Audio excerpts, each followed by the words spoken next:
Hey, good afternoon. We have seen the markets calm down a little bit this week due to the trade tensions de-escalating. We are still seeing economic data show signs of a recession. The silver lining here is that in recession-like conditions, we will see the economy slow down, we'll see inflation decline, which will help the costs of goods that we're all paying, and we'll see mortgage interest rates come down.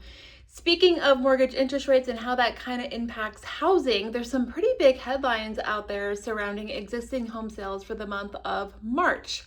If you look at the headlines, it shows that everything slowed down, inventories jumped up, and so just digging a little bit deeper on that, the reading for March meant people were looking for homes in January and February. Well, you might remember there was some pretty massive fires going on at that time, and the majority of the decline that we saw in existing home sales was on the west side. So that was a huge contributor to the decline. And then also mortgage interest rates ticked up. And so naturally things slowed down a little bit.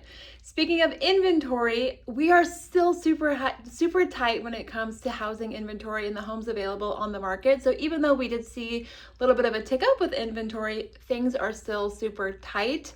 So important to go deeper on that because when people see these headlines, it can cause a lot of fear for people that are thinking about buying, thinking about going out to start looking at homes.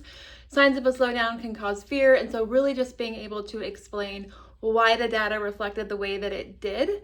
Last but not least, we get PCE next Wednesday, which is the Fed's favorite measure of inflation. And then the following week on May 6th, the Feds will kick off their next meeting.